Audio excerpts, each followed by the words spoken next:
Good day, everyone. Um, I hope we are in the same plane, and I hope that everybody's still doing well. This we are now on the last topic for today's virtual conference, and this topic is familiar to everybody because we are practicing this, especially in this new normal. We teachers we engage too much in the use of computers, the use of laptops and cell phones. So before moving to the last topic, let me know the participants in terms of generations, let me know the participants who are under the generation of baby boomers. If we do have, I would like you to write the comment the chat box below. Just write yes, boomers. If you were born during 1945 to 1964, and Generation X is from 1965 to 1979. The Generation Y is from 1980 to 1994. The Generation Z is from 1995 to present. So if you belong to those generations, I would like you to comment yes, boomers, yes, Gen X, yes, Gen Y, and yes, Gen Z. So I myself, I consider as I am in the Generation Y. So why I am talking about generations or ages. So our age will quantify how good we are in using our laptops, our computers, or our gadgets. So it's true that our young learners, meron sa atin dito na mas magaling pa yung mga estudyante natin na mag-simulate, manipulate ng iba't ibang applications sa computers or sa cell phones compared to us teachers. Now, the Department of Education is trying their best to give the best learning delivery modality we have in this new normal. So there are schools there are schools in the Philippines who are offering online classes, especially if their area has this good internet connectivity. But in the division of Misamis Occidental, uh, we we have only few schools who are offering online learning or online classes, and the most of the schools are offering the MDL or the modular distance learning. So we teachers, we are encouraged to do some good practices in order to communicate our learners. Since the face-to-face classes are not yet allowed, so we need to do some good practices like having a good having a group chat with our students in the messenger on, or also if we want to meet our learners, we will ask their Zoom account or their Messenger account or any Google Meet account. So those are the examples of the digital platforms. Wherein in this new normal, those platforms bring somehow a high risk in the lives of our learners because there are some negative impact to this. So especially in cyberbullying or cyber threats. Now this today I will be sharing with you the topic being presented during our one of the topic being presented during our regional training about cyber safety. So this topic is entitled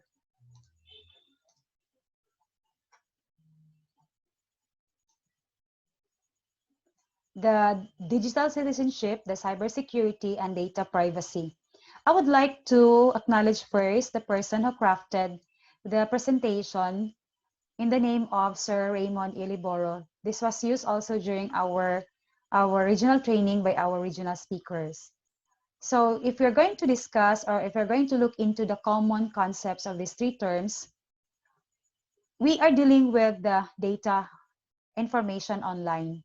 So defining the digital citizenship, it refers to the responsible use of technology by anyone who uses computers or internet or any digital devices to engage with society at any level. So we teachers, we belong to this because we use every day with our laptops, our computers, and also the internet connections for the school report or any communication to our learners. Now, cybersecurity defined as the defending it is the practice of defending the computers or the servers or in short, from any cyber threats or any malicious attacks, cyber malicious attacks. So in short, this refers to electronic information security.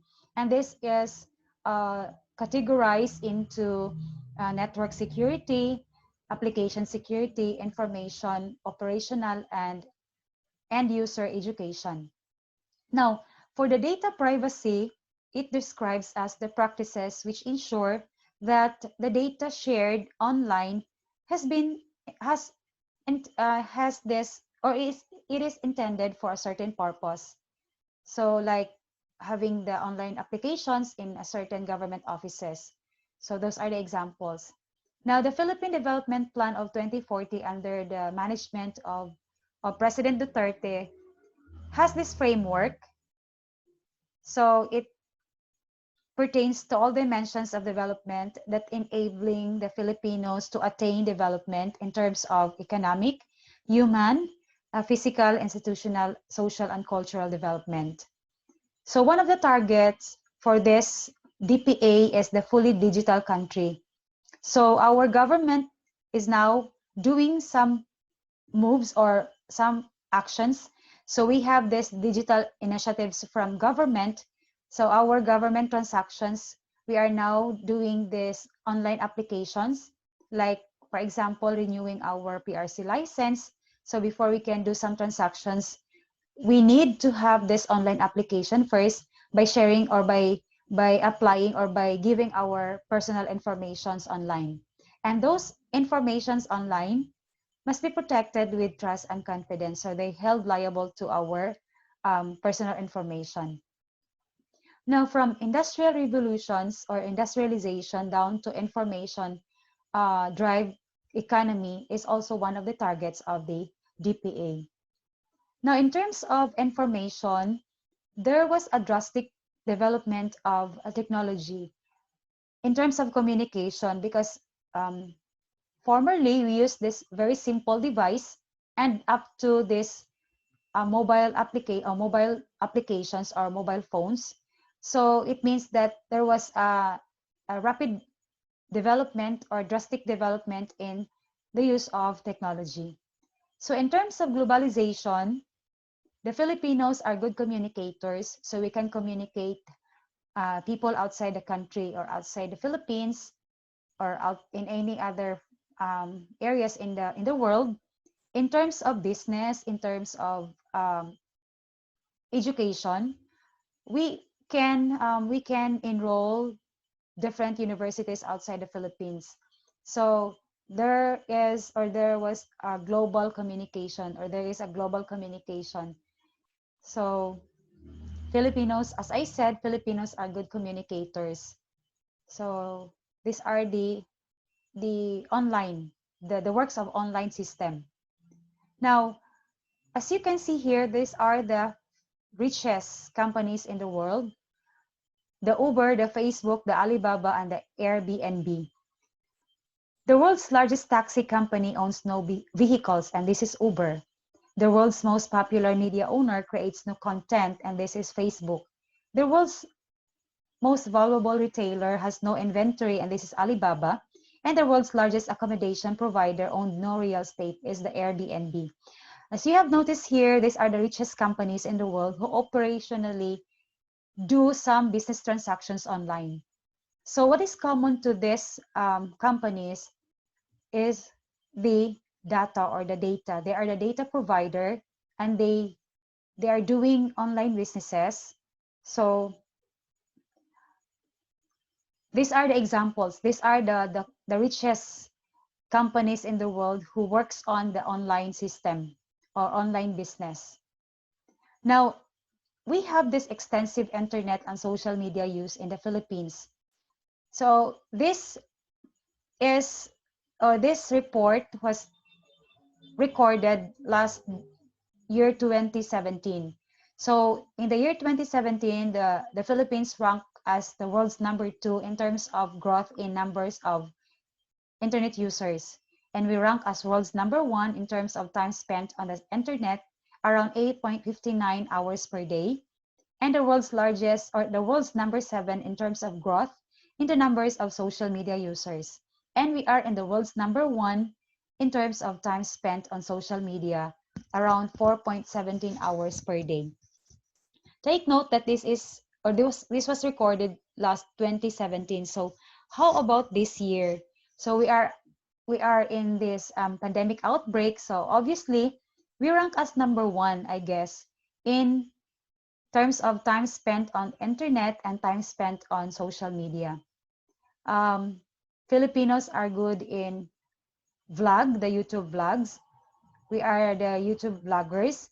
We are good in TikTok in the Facebook, or we are what we call TikTokers.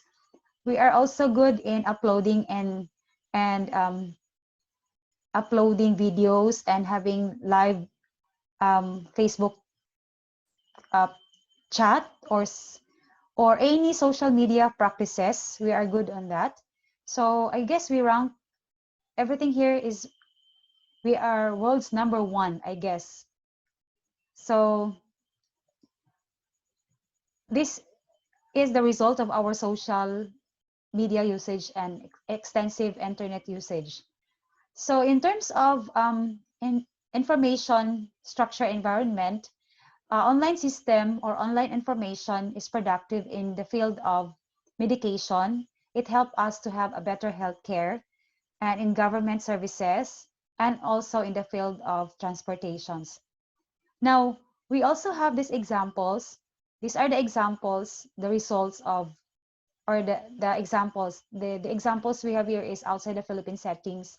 So the overpaid hackers 90 or $100,000 after they stole data on 57 million users. So these are the common practices of the hackers. Now, we take note that hackers are paid by a certain company, so they can do everything online. Now, this is an example also in the Philippine settings. This is an example, and this was during the GMA News Online.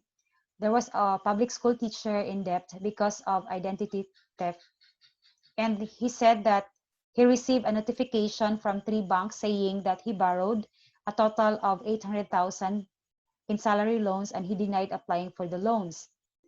As he remembered, he posted a photo of his PRC or the Professional Regulation Commission ID online. So that was the reason why he came up with this accounts or obligations. He also he accordingly he have this he came up with 800,000 salary loans. But this is just a fake news, or this is a scam or the works of the hackers, I guess.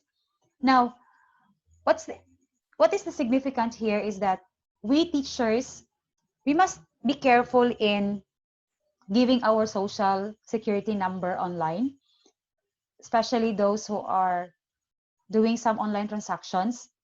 And be aware also of giving our credit card informations, our bank account numbers, especially the details of our bank accounts, and also the personal identification, and also the personal passwords of our social media accounts.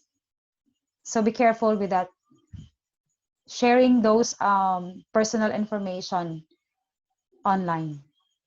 Now, these are the examples of the social media accounts where it is common to everybody.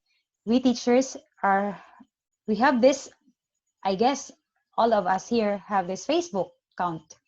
And we have this Facebook, we have this Twitter, we have this Gmail, we have this Instagram, the Skype, the YouTube, and the Viber. Now in the Facebook, everybody is doing our work in school is incorporated in the Facebook setup because our school reports, we do have this do have this group chat with the administrators or with the teachers or other teachers, and our school report is the transmission of our school report is done through Facebook. It's because it's much easier and faster compared to the Gmail or to the emails. So there are advantages of having this, using this Facebook.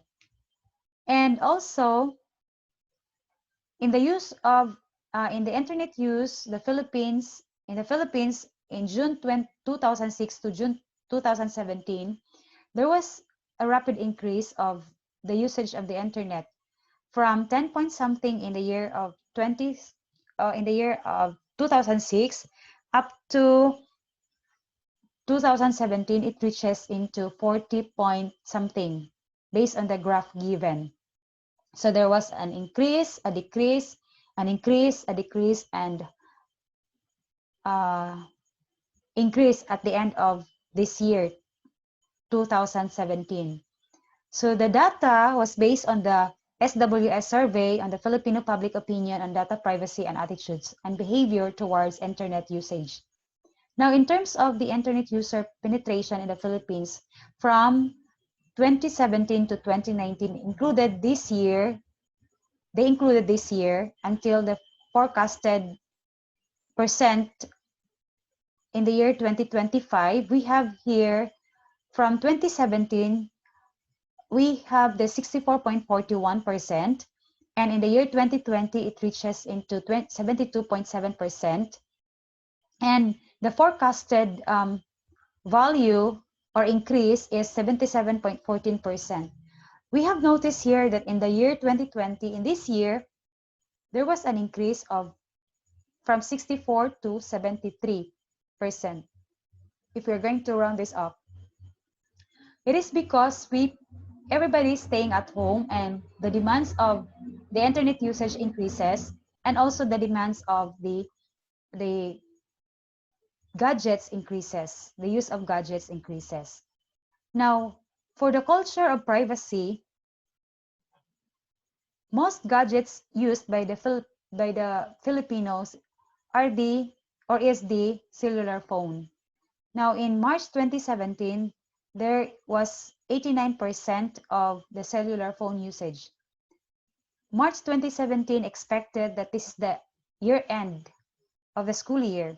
So expected that the students, the learners are now done in their school reports and in their exams. So they tend to use their cellular phones on this month. They are free. They are free in using their cellular phones or gadgets. Now, from 89, it lowered or decreases into 85 in the month of June 2017, so it decreases into 4%.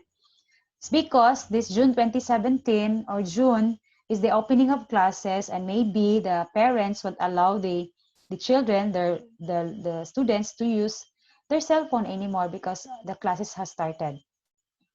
Now, for the personal computer, we have here 19% down to 18%, and the laptop is 13%, the tablet is 15% to 9%, and the smart TV is 0.4%. Take note that this data or table is based to those who use the internet connections from March 2017 to June 2017. Now, the hidden cost of connectivity is that once we access the internet, we inevitably leave behind trail of information. Once we surf, once we visit a certain websites, then our likes, our interests are recorded, our search history are recorded, our list of followers, even our medicines, even the medicine that we buy are recorded. Everything is done.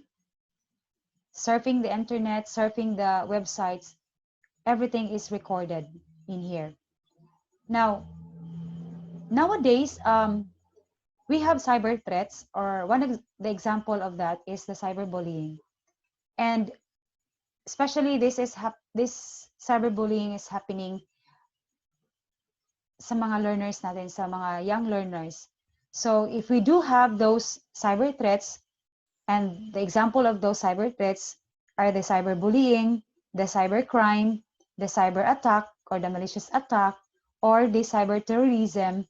So we are protected by this Data or Privacy Act of 2012, or this RA, Republic Act of 10173. What is this all about? According to Senator Eduardo Angara, that the Data Privacy Act makes it mandatory for all data collectors, whether public or private, to protect the security, integrity, and confidentiality of all the personal information they collect. So by doing this, we help ushers in truly knowledge-driven economy. So every time we have this cyber malicious attack or malicious practices, then we are protected by this Data Privacy Act of 2012. And what are our data privacy and rights of individual? We have the right to object, right to access, right to block or remove, right to data portability, right to be informed, right to be indemnified, and right to correct or rectify, and right to file complaint. So if we can observe something like if we have the cyberbullying against our learners, against our students, we can help them to file complaint against those people who do those practices. Now, in this new normal, it's very that the common problems encountered by teachers or by our department, in our department, is the posting of those self-learning modules that contain errors. So this is the example. Ano ang salitang bilang ng 702? So this was posted by one of the concerned citizens, or I guess the parent, and then yung choices dito is wala, yung sagot sa tanong ay wala sa choices. So the parent or the concerned citizen posted this in Facebook, and then they blame the DepEd. They blame the teachers and they blame the DepEd of doing this. Maraming mali-mali sa self-learning modules. So the DOJ issued the warning after Education Secretary Leonor Briones sought the help of the DOJ in identifying those who maliciously blamed the DepEd for publishing self-learning modules that contain errors. So we teachers, our role here is that whatever problems we have sa self-learning modules natin, we need to reach our or connect ourselves to our learners, to our parents. Inform our parents that if there are some problems, immediately they will immediately contact the advisors or the concerned advisors or concerned subject teachers so that the teacher can explain the whole thing about the modules and can explain the parents. So teachers also, our responsibility here is that we need to check first our SLM before distributing to the learners. Check the parts and check the answer keys. So those are our responsibilities. Now, in this RA 10173, we have components. So these are the securing data privacy. We have components, we have sections here that explains about sections 1 to 6 explains about definitions and general provisions. Section 7 to 10 is the National Privacy Commissions. The sections 11 to 21 is the rights of data subjects and obligations of personal information or controllers and processors. Sections 22 to 24 is the provisions specific to government, and for the sections 25 to 37 is about penalties. So we are protected by this RA or this act of the Data Privacy Act of 2012. Now, these are the enclosures to this data privacy. Now, we have this group of people, or we have this agency, the National Privacy Commission, who gave us these 5 pillars of accountability and compliance. So if we do have complaints, so we can ask help by this agency wherein they can do something for the investigation, or they will do something for investigation of our complaints. One pillar is that it appoint or commit to comply. It appoint a data protection officers. They will appoint a data protection officers, and they will conduct a privacy risk or impact assessment. If we have complaints against certain cyber threats, they will perform these 5 pillars. And for the number 3, create a privacy management program. For number 4, implement the data privacy and data protection measures. And number 5 is regularly exercise your breach reporting procedures. So anything can be filed if there are cyber threats or cyberbullying.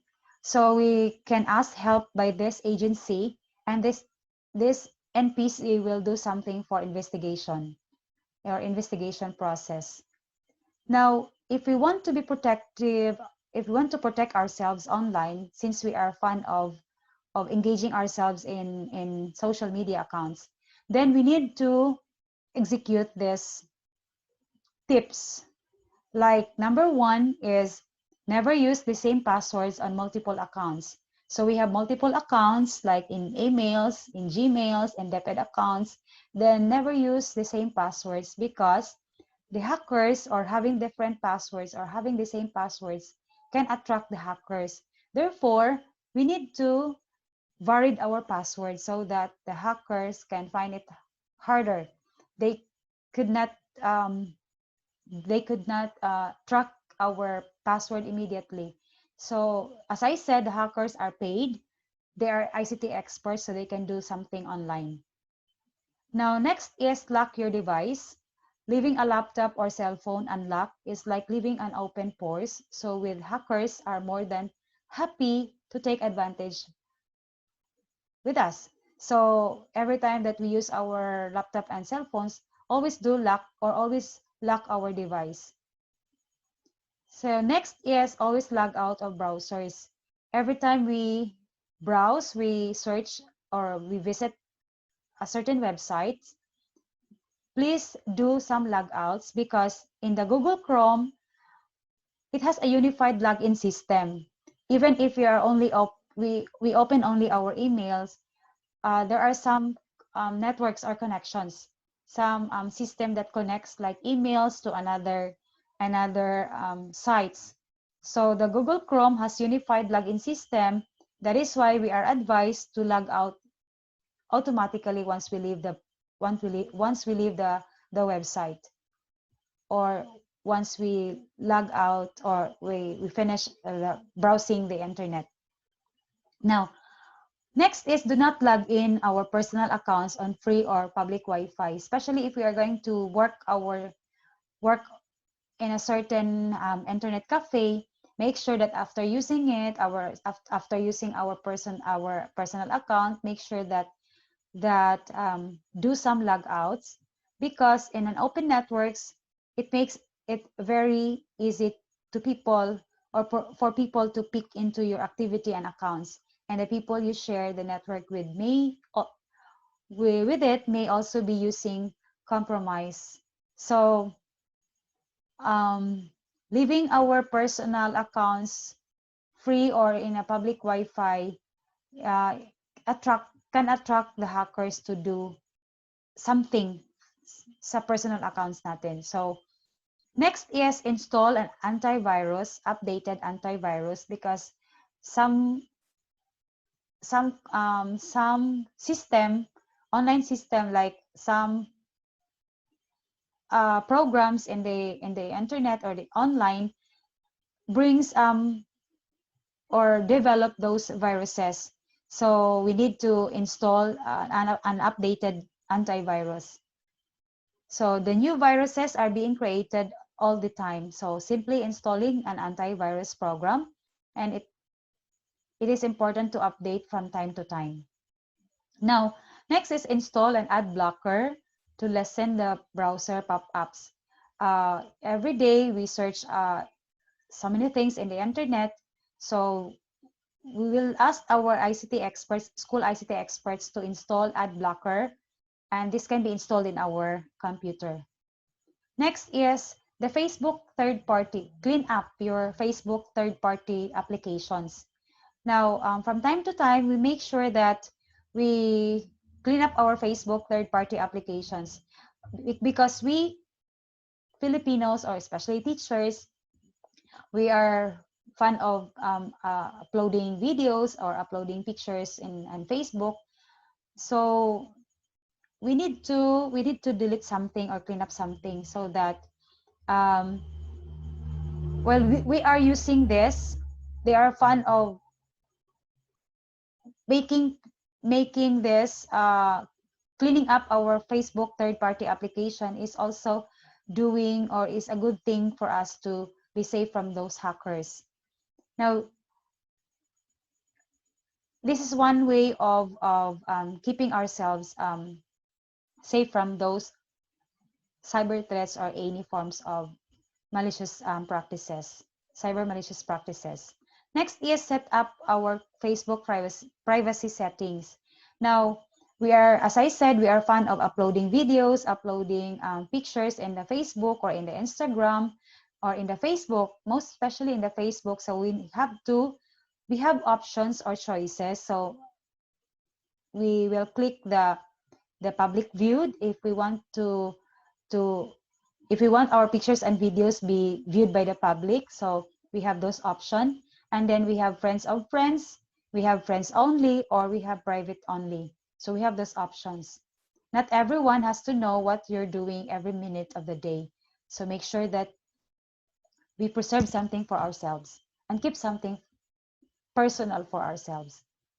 Now, don't be too public.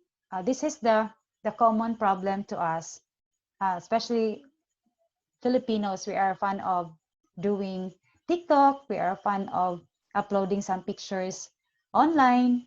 And then we are good in sharing personal informations. So we are advised not to be too public online. Avoid sharing details about our life because there are there are some things you should never ever share on social media, like your home address, our work details, our vacation details, our ticket numbers or our account numbers, and the layout of our houses, and even the school of our children. So take note that everything can be done in the internet, and these are the things to be kept and preserved. So make sure that we need to preserve something for ourselves and for our family, and do not be too public. Do not share too much personal information to the public. So avoid doing that in Facebook. So I hope that everybody we are we warned by this because everything, as I said, everything can be done. So we are not safe anymore.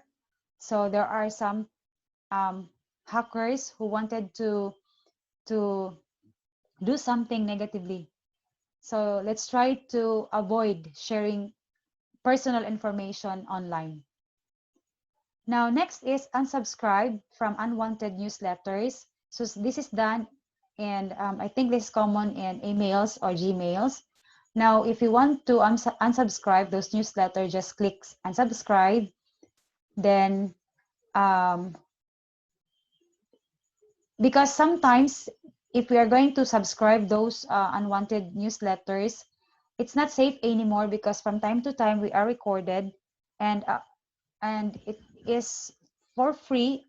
So our inbox will no longer the expected newsletter or the expected emails that we have will no longer it will no longer safe because sometimes our personal information can be shared to others. So better unsubscribe those unwanted newsletters. Now, the last one is secured our wireless network. So we are, especially nowadays that we are having this online reports or having this new system of education, the online system, the new normal system of education. So better to have a secured um, wireless network password so that it can't be used by others. Okay, so that's all, I guess. Thank you for. But by the way, the online environment is rife, so with threats and to our to our safety and security. Naturally, we wish to mitigate these cyber threats online, for especially for our young learners, and not only in our organization in DepEd, but also as individuals, also in our individual capacities. Meaning the internet, without bias, without a doubt, internet is one of the best resources available today in this new normal. However, there are extremely dangerous in this practices, in those practices, and we are not aware of who and what behind of those scenes. So from time to time, we should always remember that before we search, before we click something, think first before we click, and be a cyber safe always. So that's all for this for today. Thank you for listening and have a wonderful day ahead of us.